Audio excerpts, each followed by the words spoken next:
दोस्तों, हमारा चंद्रयान 3 इस समय चांद के ऑर्बिट में चक्कर लगा रहा है और ये चांद पर उतरने के काफी नजदीक भी है।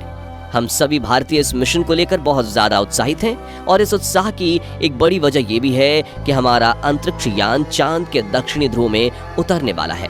और जैसा कि हमें उम्मीद थी कि इस मिशन के सक्सेसफुल होते ही भारत चांद के इस इलाके में उतरने वाला दुनिया का पहला देश बन जाएगा। चंद्रयान को लेकर उम्मीद लगाए बैठे करोड़ों लोगों के लिए बुरी खबर। भारत को हराने के लिए रूस ने अचानक से लॉन्च किया अपना मिशन। चांद के दक्षिणी ध्रुव पर सबसे पहले उतरने की मची होड़। ये स्पेस एक्सप्लोरेशन है या भारत को नीचे दिखाने की कोई साजिश? लेकिन हमारी इन्हीं उम्मीदों को एक बहुत बड़ा झटका लगा है। दोस्तों, आपको जानकर हैरानी होगी कि रूस ने अपना लास्ट लूना मिशन यानी लूना 24 आज से करीब 47 साल पहले 1976 में लॉन्च किया था। इस मिशन का मकसद चांद के मिट्टी और चट्टानों के सैंपल वापस पृथ्वी पर लाना था। इसके लिए लूना 24 के लैंडर ने चांद पर 18 दिन बिताए और सारे सैंपल कलेक्ट करने के बाद 6 सितंबर 1976 को ये वापस पृथ्वी पर लौट आया। रॉसकॉस्मॉस का यह मिशन पूरी तरह सक्सेसफुल रहा था, लेकिन इसके बावजूद 47 सालों तक उन्होंने अपना कोई भी मून मिशन लॉन्च नहीं किया और अब अचानक से उन्होंने अपना यह मिशन लॉन्च कर दिया है, क्योंकि अचानक से बिना शोर शराबा किए ही रूस ने अपना अंतरिक्ष यान लूना 25 लॉन्च कर दिया है। और इसका प्लान अपने स्पेसक्राफ्ट को चांद के दक्षिणी ध्रुव में चंद्रयान से पहले उतारने का है। यानी चांद के इस इलाके में सबसे पहले अपना झंडा गाड़ने का जो सपना भारत ने देखा था, उसको एक बड़ा झटका लगा है। लेकिन सवाल ये उठता है कि हमारा चंद्रयान तो काफी दिनों पहले से अपने सफर पर निकला हुआ है। ऐसे में रूस का ये यान हमसे पहले चांद पर कैसे पहुंच सकता है?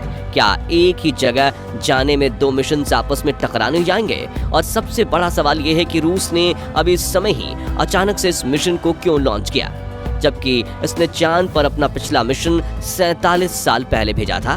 क्या ये भारत के खिलाफ कोई साजिश है?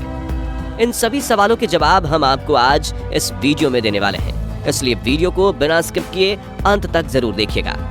दोस्तों, जैसा कि हम सबको पता है, हमारे चंद्रयान 3 ने 14 जुलाई के दिन चांद पर फतह करने के इरादे से उड़ान भरी थी और जब से ये मिशन लॉन्च हुआ है, इसरो ने कई कीर्तिमान स्थापित किए हैं। फिलहाल अगर बात करें तो पृथ्वी के ऑर्बिट को कंप्लीट करके और ट्रांस लूनर ऑर्बिट को पार करते हुए हमारा चंद्रयान लूनर ऑर्बिट यानी चांद के चक्कर लगा रहा है। इसरो की प्लानिंग के मुताबिक 16 अगस्त को चांद की 5वीं कक्षा पूरी करने के बाद इसे डी ऑर्बिटिंग स्टार्ट करनी है और उसके बाद हमारा विक्रम लैंडर अपने रोवर और बाकी दूसरे उपकरण लेकर बड़ी ही सावधानी से 23 और 24 अगस्त के दिन चांद की सतह पर उतर जाएगा। अब उम्मीद तो सभी को यही थी कि इसकी सॉफ्ट लैंडिंग के साथ ही भारत चांद के दक्षिणी ध्रुव में उतरने वाला पहला देश बन जाएगा और ये एक बहुत बड़े गर्व की बात होती। लेकिन रूस की स्पेस एजेंसी रॉसकॉस्मॉस ने भारत की उन उम्मीदों पर पानी फेरने वाला काम किया है। जैसा कि हमने बताया, रूस ने बिना कोई ढोल नगाड़ा पीटे बड़े ही शांति से अपने लूना 25 मिशन को लॉन्च कर दिया है और रॉसकॉस्मॉस के प्लानिंग के मुताबिक उनका ये स्पेसक्राफ्ट चांद से पहले चांद के दक्षिणी ध्रुव पर उतर जाएगा।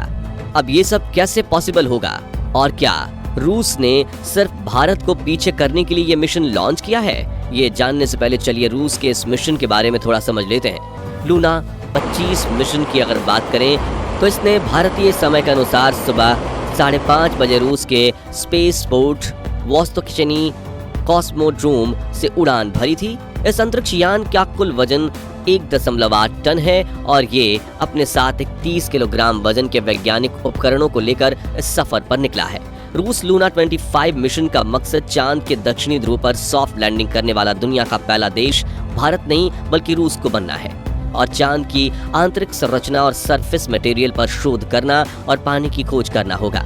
इसके लिए चांद की सतह में करीब 6 इंच गहरा गड्ढा खोद कर वहां से सैंपल निकालना होगा और फिर उसमें जमे हुए पानी की खोज करेगा, जो कि चांद पर मानव जीवन के पनपने के लिए बहुत महत्वपूर्ण है।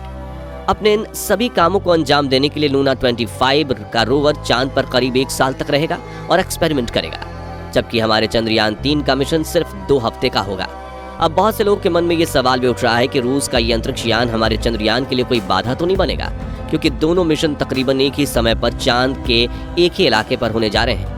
इस पर रूस की स्पेस एजेंसी की तरफ से ये कहकर आश्वासन दिया गया है कि दोनों मिशन एक दूसरे के रास्ते में बिल्कुल नहीं आएंगे, क्योंकि चांद का दक्षिणी ध्रुव बहुत बड़ा है और उस पर सारी स्पेस एजेंसियां एक साथ एक ही समय पर अपने मिशन भेज सकती हैं। इसके अलावा रोसकॉस्मोस की तरफ से ये भी बताया गया है कि उनका ये यान 5 दिन के अंदर चांद के ऑर्बिट में पहुंच जाएगा, यानी 16 अगस्त को लूना 25 चांद पर पहुंच चुका होगा और इसके बाद 5 से 6 दिन लूनर ऑर्बिट में रहने के बाद ये चांद की सतह पर सफलतापूर्वक लैंड कर जाएगा।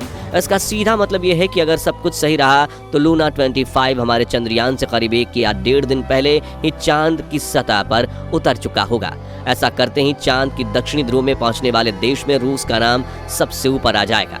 लेकिन सवाल ये उठता है कि चंद्रयान से इतने दिनों बाद लॉन्च होकर भी लूना 25 उससे पहले चांद पर कैसे पहुंच सकता है? आखिर ये कैसे पॉसिबल है? असल में दोस्तों, नासा और रोसकॉस्मोस जैसी स्पेस एजेंसी के रॉकेट और स्पेसक्राफ्ट काफी ज्यादा फास्ट और एडवांस होते हैं, जिसके चलते इन्हें चांद तक पहुंचने में ज्यादा समय नहीं लगता है। तो अब अंत में सबसे बड़ा सवाल यही रह जाता है कि रूस ने अभी इस समय ही अपने इस मिशन को क्यों लॉन्च किया है? क्या उसका मकसद भारत को पहले स्थान पर आने से रोकना है? अब अगर हम रूस से सवाल करेंगे तो वो कभी नहीं कहेगा कि इस मिशन को लॉन्च करने के पीछे उसकी ऐसी कोई मंशा है।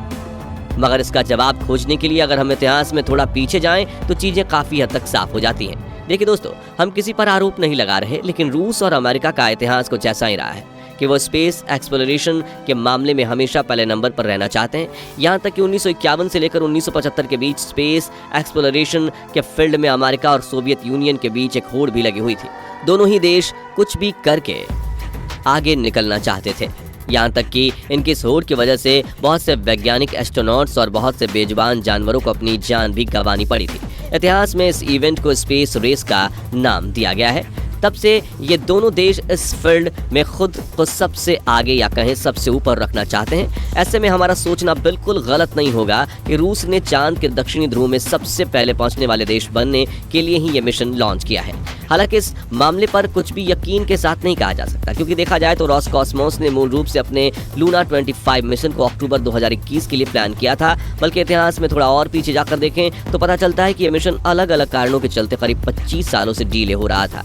यानी ऐसा नहीं है कि रूस ने सिर्फ भारत को पीछे करने के लिए ही अभी ताज़ा कोई मिशन बनाया है। यही वजह है कि इस मामले में खुले तौर पर कुछ भी कहना उचित नहीं होगा, लेकिन सच्चाई यही है कि रूस के प्लान में अगर कुछ गड़बड़ी नहीं हुई तो भारत अब चांद के दक्षिणी ध्रुव पर उतरने वाला दुनिया का पहला देश नहीं बन पाएगा। खैर, आपको क्या लगता है? रूस ने ये रिकॉर्ड अपने नाम करने के लिए जानबूझकर इस समय लूना 25 मिशन लॉन्च किया है? अपना जवाब कमेंट के माध्यम से जरूर शेयर कीजिएगा। वीडियो पसंद आई हो तो वीडियो को लाइक और शेयर जरूर करें।